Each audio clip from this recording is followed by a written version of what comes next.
Hello guys, Zueljin here. Welcome back to another episode on the official Hermitcraft ModSauce server. Guys, last time we played around in ModSauce, we made a little villager house and invited a few guests in. So we were taking a look at the village and how to make it better. So we ended up tearing it all down and taking one last house that was made pretty good and kind of changing it up with something called the, what was that thing? The resonant exchanger. So we exchanged out some of the blocks and kept the integrity of the design, and this is what we came out with. We did a little bit of interior design as well and added a couple of villagers such as the Elvis villager that a bunch of you commented on. This guy's pretty funny, and crazy enough, he sells note blocks. I didn't even put two and two together last time, but anyway, cool little deal. Anyway, what I want to do today, now that it's raining, stupid rain, let me go to sleep. What I want to do today is duplicate this house using the builder. So Buildcraft has been a long time, or been around a long time. I remember when I used to play on FTB Ultimate, what ended up happening was the builder was disabled. The filler was active, so I did some cool things with walls and stuff with the filler, but I never actually played with the filler, the builder.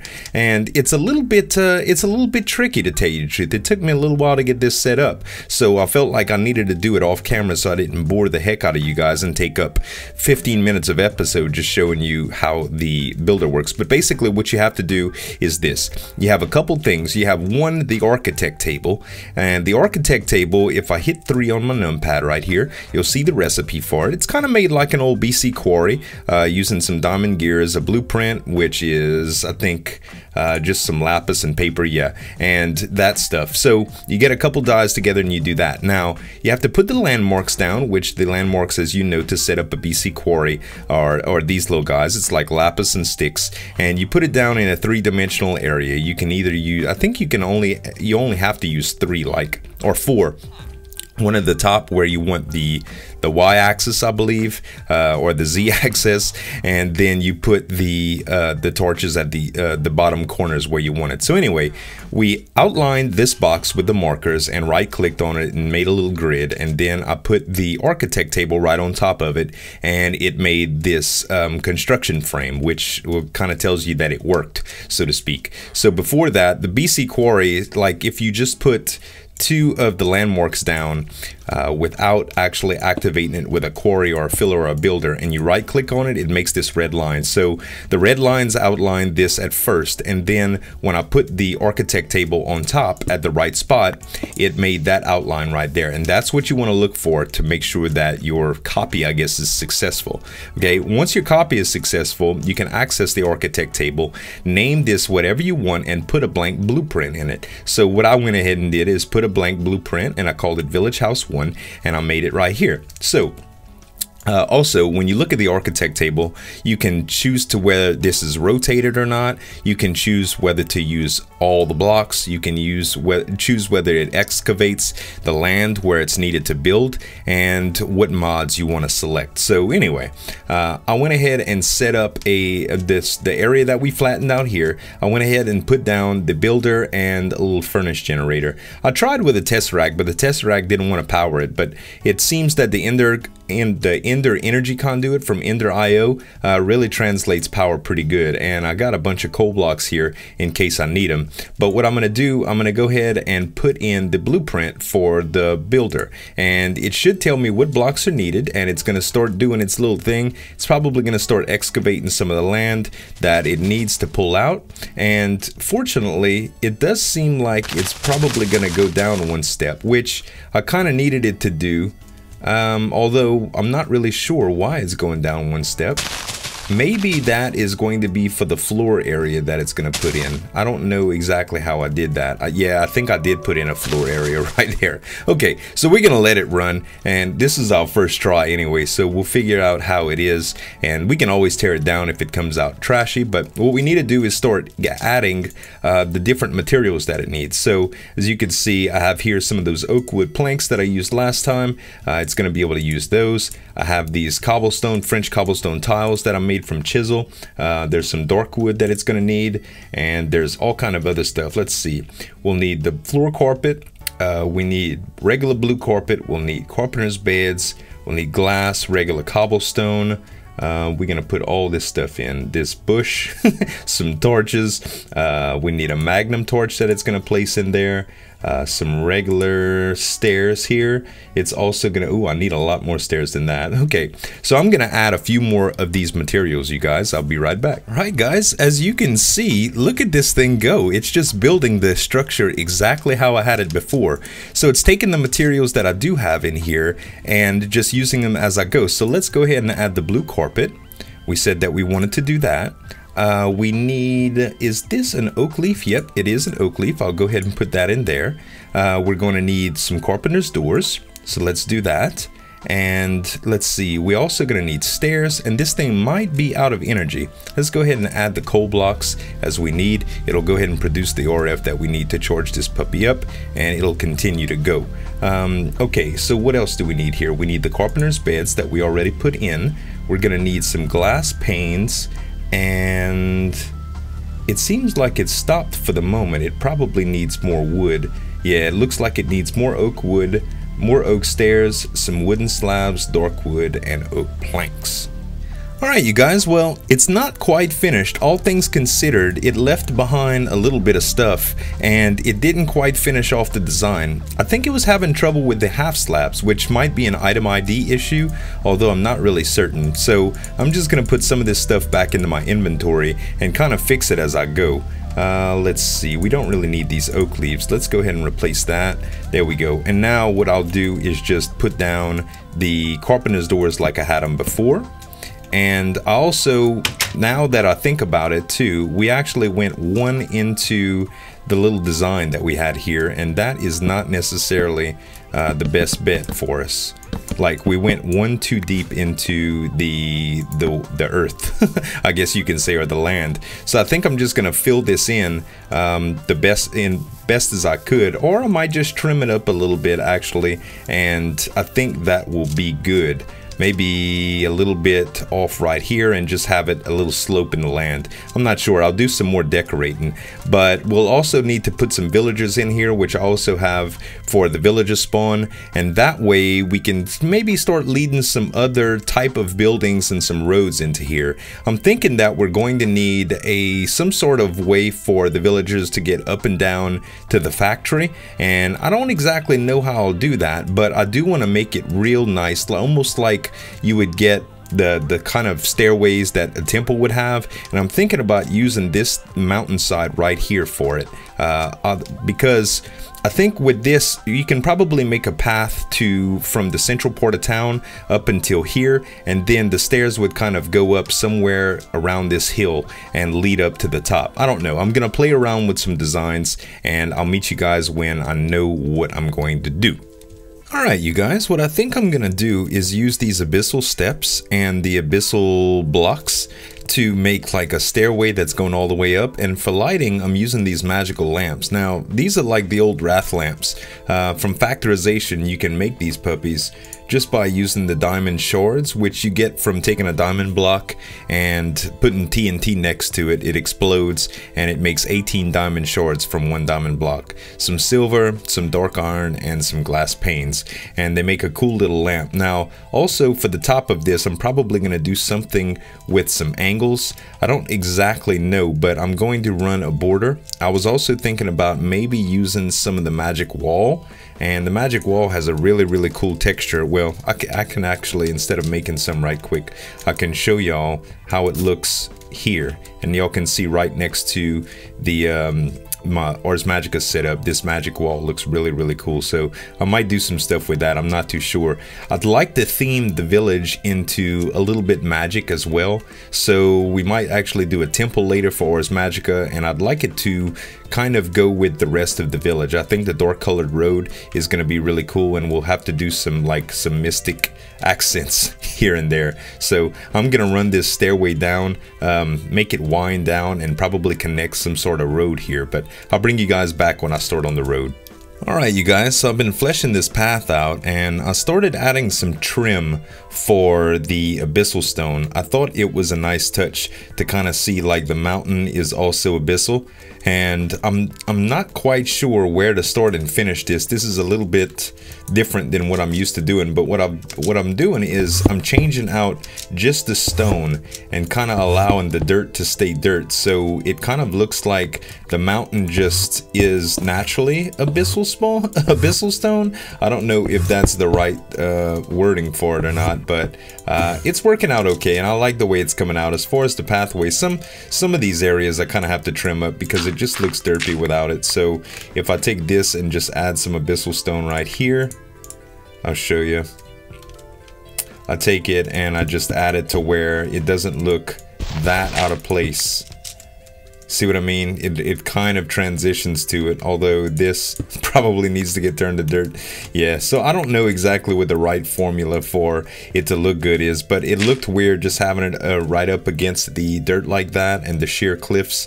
So still a little bit of trim work I need to do. What probably needs to happen is some gradual declines here and there and some other decorations to kind of take your attention off of the drastic change where the Abyssal stone happens. So I'm going to continue working on that a little bit, but that'll be mostly off camera the way that I want to do it, because it's just trial and error. Now this bit here is the road that I've been using, and what I think I'm going to do is go ahead and stretch it. I'm going to try to do some angled roads here and there. So if I take the imbued tool and kind of just clear out, let's see, we'll clear out that far, okay, and then I'll just start with the Abyssal road or the seared road. So many different stones that I'm not used to. Okay, so this is it, and we move pretty fast over this stuff, so it's pretty nice. We'll be able to go back and forth throughout the village. Now what I probably need to do is go a little bit further and start curving like this. That way it leads kind of right up to the steps, and then I don't know.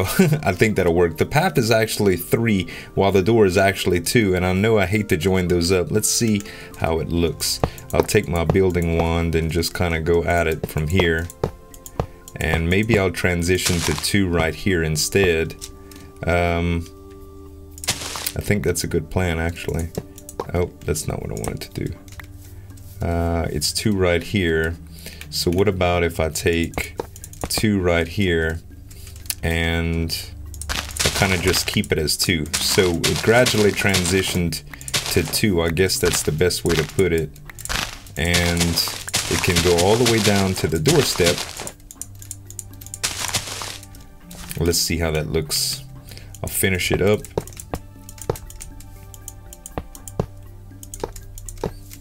And I gotta make sure that I don't use it on top like that. Okay, so it kind of goes from 3 to 2. There's some spots that are a little bit too narrow for my liking, such as this corner right here has probably got to get widened up. But for the most part, that's a pretty decent path. I think with some borders and some landscaping, some hedge work and stuff, that it'll look pretty good. And I don't want to lay out the entire road, but I do want kind of to, I guess, lay out where town center is going to be, although I don't know what's going to be a town center. I think a tavern would be pretty cool. Somebody mentioned a little while back making a little bar or a tavern called the Hole in the Wall, and I thought that would be pretty cool. I do want to make it like magic-y and stuff, so I'm not too sure which direction I'll go, but I'll keep working on it. I'll keep you guys up to date. So I added a little bit to, I guess, the atmosphere, as you'd call it. I went ahead and did these Abyssal stone lanterns. This was actually a pretty cool recipe. I didn't see this before. It's the Abyssal stone. Let's see if I can find it. It's Abyssal stone and torches, or Abyssal blocks. There it is, Abyssal stone lantern from Railcraft. So really, really cool things. And I went ahead and got some carpenter's barriers, and I used Abyssal stone on them to give it that same texture. And I did a bunch of lampposts along with the darkwood trees that I got from the Nether at the beginning of our season here. I went and built a lot of stuff with the darkwood at the old magic shop, and then I kind of changed it. So I used the dark wood here, and I think it complements the village pretty good. I still am not sure. I might want to use dark wood instead of, or that dark wood instead of the other dark wood here on the buildings. Now the buildings won't look as good with that blue dark wood on it, because look how blue that is. I mean, it may look pretty weird, but I think all in all it might be better.